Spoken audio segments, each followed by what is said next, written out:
It started as an ordinary Saturday morning in the quiet, sun-drenched suburb of Willow Creek, the kind of neighborhood where lawns were trimmed to perfection, and the only thing louder than the birdsong was a hum of gossip. I was in the kitchen, pouring coffee and flipping pancakes for our daughter, when I heard the unmistakable sound of a car idling outside our house. I glanced through the window and saw a green HOA truck parked at the curb, the logo emblazoned on the side, and 3 men in matching polo shirts standing on the sidewalk, clipboard in hand. My wife, Sheriff Laura Bennett, was still in her pajamas, hair pulled back, sipping her own coffee at the table. She looked up as I peered out the window, her eyes narrowing with the kind of intuition that comes from years of reading people and situations. "Looks like the HOA is making their round again," I said, trying to keep my tone light. But Laura just shook her head, a small, knowing smile on her lips. "Let's see what they want this time." Our daughter, Emma, rolled her eyes. "Probably the mailbox again," she muttered, and I had to laugh, remembering the last time the HOA had sent a warning about the color of our mailbox not matching the approved palette. But this time, the men didn't just leave a note. They marched up the walkway, their steps purposeful, and rang the doorbell with a kind of authority that made it clear they expected to be obeyed. I opened the door, greeting them with a polite smile. "Good morning, gentlemen. Can I help you?" The tallest of the 3, a burly man with a shaved head and a badge that read HOA Inspector, didn't bother with pleasantries. "We had several complaints about your property," he said, his tone clipped. "Unapproved garden decorations, a vehicle parked overnight on the street, and," he glanced at his clipboard, "noise after hours." I blinked, surprised. "Noise? We haven't had any parties." The inspector shrugged. "That's what the report says. We take these matters seriously. If you can't comply with the rules, we'll have to escalate." I felt a flicker of irritation, but before I could respond, Laura appeared at my side, still in her pajamas, but with a quiet confidence that came from years of leading a department. "Is there a problem here?" she asked, her voice calm but firm. The inspector barely glanced at her, dismissing her with a wave. "This doesn't concern you, ma'am. We're speaking to the homeowner."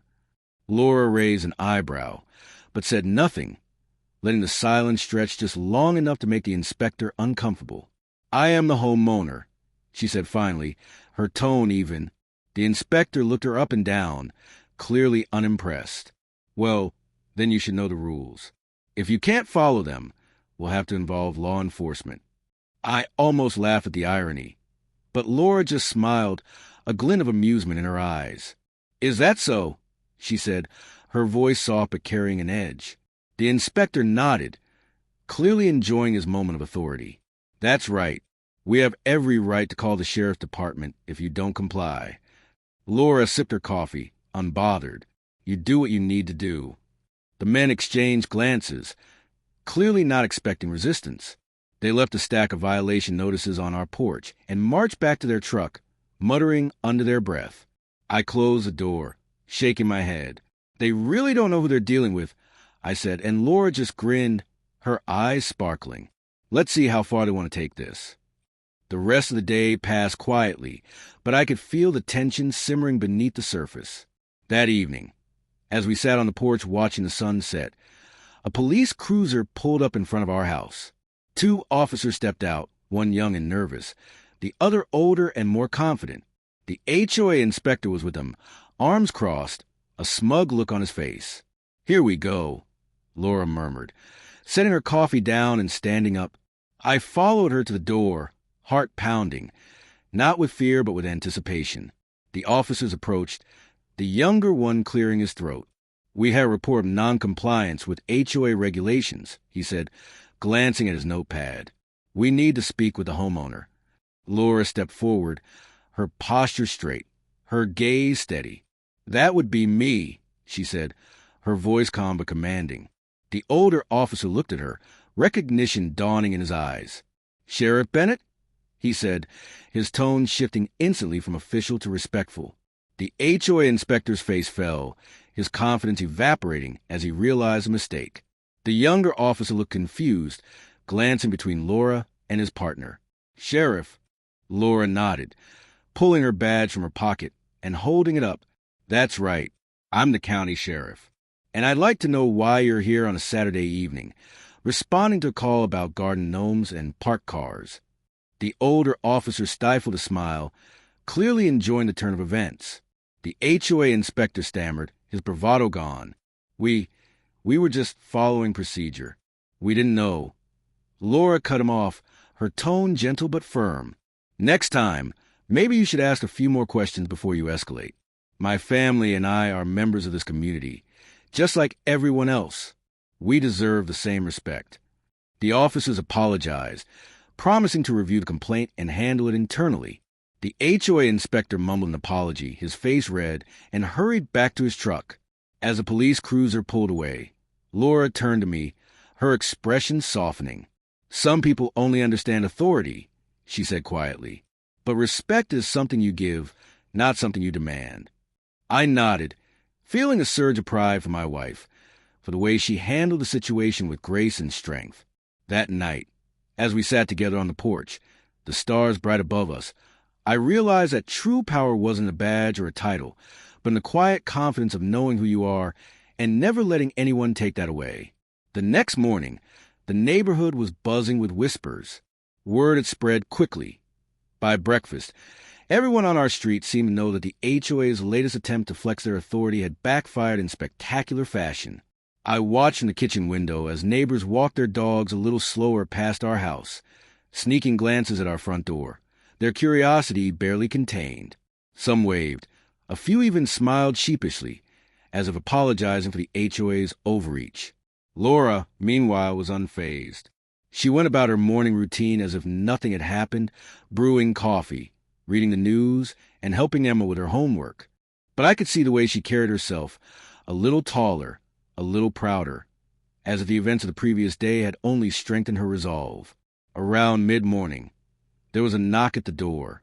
This time, it was Mrs. Patel from next door, holding a plate of homemade muffins, and wearing an expression that was equal parts embarrassment and admiration. "I just wanted to say," she began, her voice low, "that what you did yesterday, well, it was something. The HOA has been pushing people around for years. It's good to see someone stand up to them."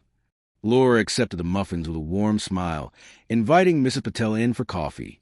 As they sat at the kitchen table, the conversation turned from small talk to the deeper issues that have been simmering beneath the surface of our community for years. Mrs. Patel shared stories of her own run-ins with the HOA, warnings about her garden, complaints about her son's basketball hoop, even a threat of fines for having too many guests at Diwali. Laura listened intently, her expression thoughtful. "It's not just about the rules," she said finally. "It's about how those rules are enforced and who gets targeted. Sometimes people in power forget that their job is to serve, not to control." Mrs. Patel nodded, relief and gratitude in her eyes. Maybe now things will change. As the day went on, more neighbors stopped by, some to offer thanks, others to share their own frustrations. It became clear that the HOA's heavy-handed tactics had created a climate of fear and resentment, one that had gone unchallenged for too long. Laura took it all in, making notes, asking questions, promising to look into the HOA's practices. By afternoon, she had a small stack of stories and complaints, each one a piece of a larger puzzle. That evening, Laura called a meeting at the community center, inviting anyone who wanted to share their experiences. The room was packed. Residents who had never spoken up before now found their voices, emboldened by Laura's example. One by one, they recounted their encounters with the HOA, the arbitrary fines, the selective enforcement, the feeling of being watched and judged in their own homes. Laura listened to every story, her presence reassuring, her questions probing but kind. When everyone had spoken, she stood at the front of the room, her voice steady and clear. "This is your community," she said. "You have the right to be treated with respect. The HOA works for you, not the other way around. If you want change, it starts with standing together." The applause was spontaneous, heartfelt.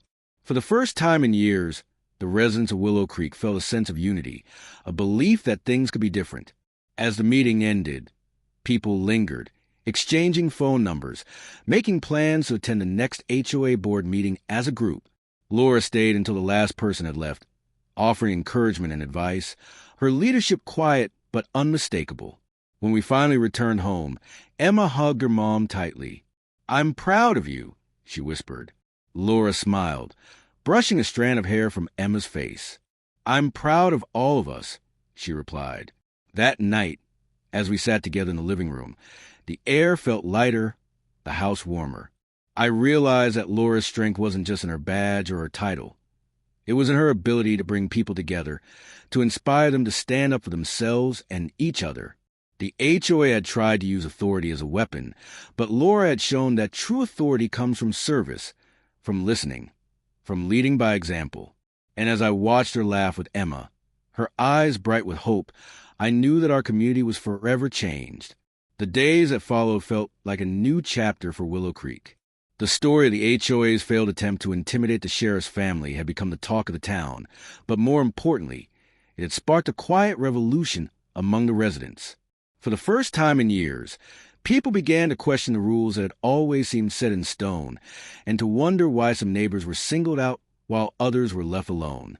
Laura, true to her word, spent her evenings reviewing the HOA's bylaws and listening to the stories that continued to pour in. She met with families who had been fined for minor infractions, with elderly residents who felt bullied into silence, and with newcomers who had been made to feel unwelcome from the start. Each story added to her resolve, and she began to see a pattern. The HOA's power was rooted not in the rules themselves, but in the fear they created. One evening, as we sat on the porch watching the sun dip below the rooftops, Laura shared her plan with me. "It's time for community to take back its voice," she said, her eyes shining with determination. "We're going to run for the board." I grinned, feeling a surge of pride. "We?" She laughed, nudging me playfully. "Okay, maybe just me, but I'll need your help."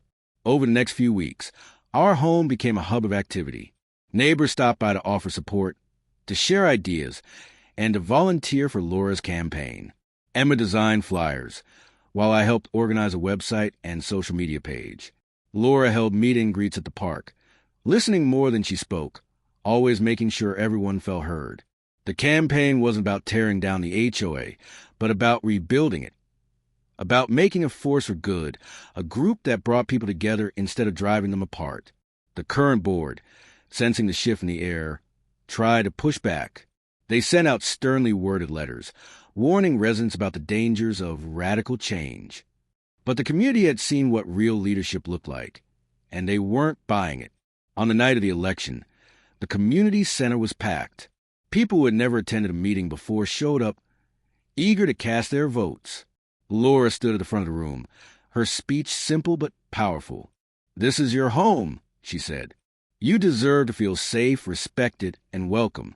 If you trust me with your vote, I promise to serve you, not just enforce rules, but listen and help make Willow Creek a place we're all proud to call home." The results were announced an hour later. Laura had won by a landslide. The applause was thunderous, and as she hugged Em and me, I saw tears in her eyes. Tears of relief, of pride, of hope for what was to come. The next day, Laura called her first board meeting. She invited every resident to attend, and the room was filled with laughter, ideas, and a sense of possibility. The new board voted to review every policy, to eliminate arbitrary fines, and create a committee dedicated to welcoming new families. The atmosphere in Willow Creek changed almost overnight. Neighbors who had once kept to themselves now stopped to chat on the sidewalk. Kids played together in the park, their parents watching with easy smiles. The HOA, once a source of anxiety, became a symbol of community spirit. Laura's leadership was quiet but transformative. She made sure every voice was heard, every concern addressed. She encouraged others to step up, to take ownership of their neighborhood. And as the weeks turned into months, Willow Creek blossomed into the kind of place where everyone felt at home. One evening, as we sat on the porch watching Emma ride her bike with friends, Laura squeezed my hand. "This is what it's all about," she said softly. "Not power, not control, just people looking out for each other." I nodded, feeling a deep sense of gratitude. The HOA had tried to use authority to divide us, but Laura had shown that true authority comes from service, from kindness, from the courage to do what's right. And as the sun set over Willow Creek, I knew that our community would never be the same. As summer settled over Willow Creek, the changes Laura had helped spark continued to ripple through every corner of the neighborhood. The new HOA board, guided by her steady hand and the voices of residents who finally felt empowered, became a model for what community leadership could look like. Monthly meetings were no longer dreaded events, but lively gatherings where people shared ideas, celebrated milestones, and worked together to solve problems. The old culture of fear and suspicion faded, replaced by a spirit of cooperation and mutual respect. Laura made a point to reach out to those who had once felt excluded. The elderly couple at the end of the block who had been fined for their wildflowers, the single mom who'd been warned about her kids' chalk drawings on the sidewalk, the immigrant family who'd been told their holiday decorations were inappropriate. She listened to their stories, apologized for the past, and invited them to help shape the future. Under her leadership, the HOA launched new initiatives: a community garden where neighbors worked side by side, a welcome committee that greeted new families with homemade cookies and helpful information, and a summer block party that brought everyone together for food, music, and laughter. Even the former board members, at first wary and defensive, began to soften. Some admitted they'd never realized how their actions had affected others. A few even thanked Laura for showing them a better way. The biggest change, though, was in the everyday interactions between neighbors. People waved from their porches, stopped to chat on evening walks, and offered help without being asked. Emma, once shy about inviting friends over, now hosted backyard games that drew kids from all over the neighborhood. I found myself looking forward to weekends, knowing that a barbecue or potluck might spring up at any moment. The story of the HOA's attempt to intimidate the sheriff's family became a kind of legend, retold with laughter and a sense of pride in how far the community had come. Laura, for her part, never sought the spotlight. She continued to serve quietly, always reminding people that the real power in the community came from trust, kindness, and the willingness to listen. One evening, as the sun dipped low and fireflies began to dance in the yard, Laura and I sat together on the porch, watching Emma and her friends chase each other across the grass. The air was filled with the sounds of laughter and the scent of blooming jasmine. Laura leaned her head on my shoulder, her voice soft. You know, I never want to make a scene. I just wanted to live in a place where everyone felt safe and welcome. I squeezed her hand, feeling the truth of her words. You did more than that. You changed everything. She smiled, her eyes shining with quiet satisfaction. We all did. It just took someone to start. As darkness settled and the stars appeared, I thought about how close we'd come to letting fear and authority rule our lives. Instead, we'd chosen something better, a community built on respect, understanding, and the courage to stand up for what's right.